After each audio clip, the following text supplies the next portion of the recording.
যদিও মিডিয়ায় আসতেছে না, কিন্তু ইহুদিদের জুলুম কিন্তু থামে নাই। দিন যাচ্ছে, তারা আরো অপকর্ম বাড়ায় যাচ্ছে, ঠিক কিনা বলেন?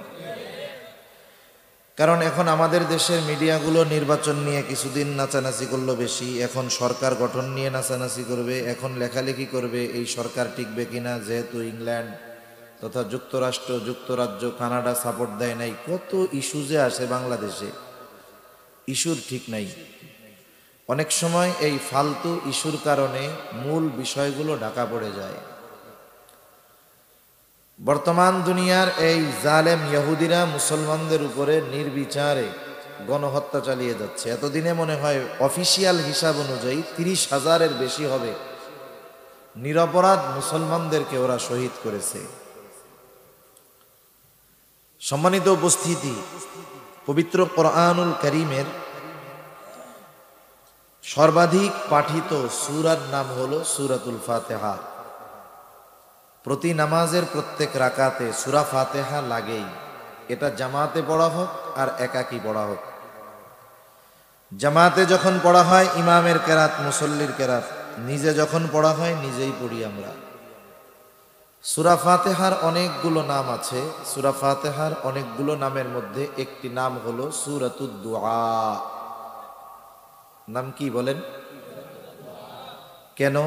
এই সূরার মধ্যে আল্লাহ তাআলা আমাদেরকে এমন কিছু দোয়া শিক্ষা দিয়েছেন যেটা হলো দুনিয়ার সর্বশ্রেষ্ঠ এবং সর্বোত্তম দোয়া। সূরা ফাতিহার মধ্যে আমরা কি দোয়া করি? দোয়া যেটা করি সেটা হলো ইহদিনাস সিরাতাল মুস্তাকিম। আল্লাহ, আপনি আমাদেরকে সিরাতে মুস্তাকিমের উপরে পরিচালিত করেন। এর সাথে সাথে আল্লাহ তাআলার কাছে কিছু মানুষের পথ থেকে পানাহ চাই।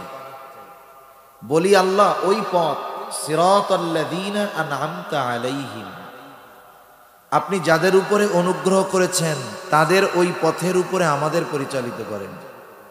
অনুগ্রহ কাদের উপরে আল্লাহ করছে? নবী রাসূলগণ, শহীদ, সিদ্দিকিন, শুহাদা, সালেহিন যারা আছে তাদের পথের উপরে চালান। তাদের পথে আমাদের পরিচালিত করেন না।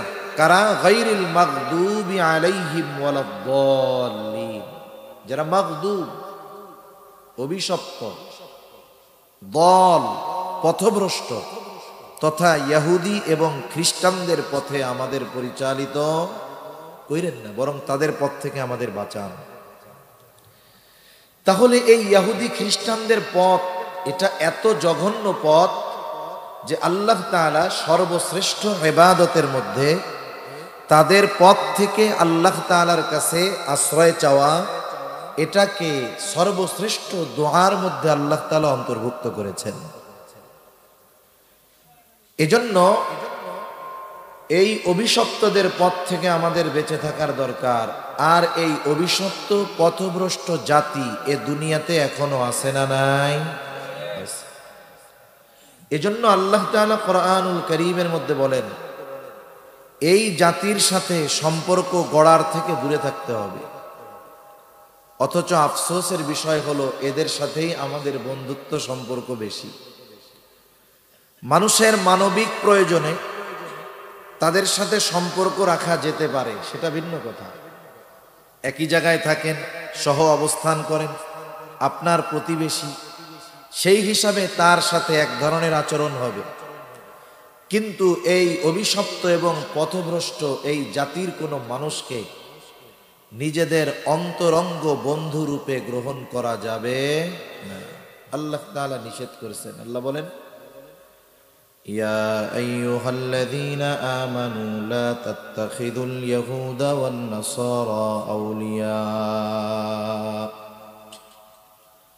বা'দুহুম আউলিয়াউ বা'দ।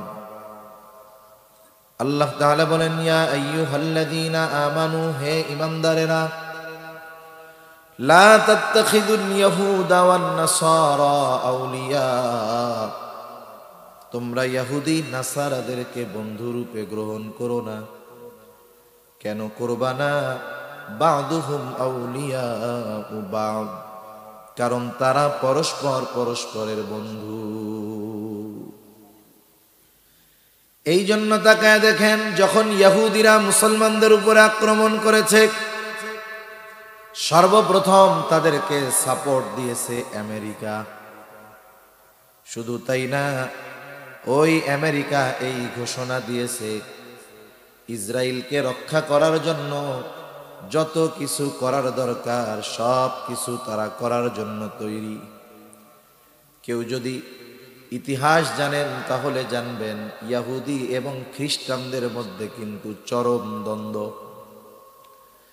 কারণ নাসারাদের নবী হযরত ঈসা আলাইহিস সালাতু ওয়াস সালাম, খ্রিস্টানেরা যাকে নবী বলে দাবি করে, ইহুদিরা কিন্তু ঈসা আলাইহিস সালাতু ওয়াস সালামকে হত্যার অপচেষ্টা চালিয়েছে। এই জন্য খ্রিস্টান এবং ইহুদিদের মধ্যে চরম দ্বন্দ্ব ছিল। কিন্তু দেখেন, যতই দ্বন্দ্ব থাক, মুসলমানদের বিরুদ্ধে এদের কোনো দ্বন্দ্ব নাই, বরং কাঁধে কাঁধ মিলিয়ে মুসলিম নিধনে এরা নিজেরা নিজেদেরকে সাহায্য করেই চলেছে।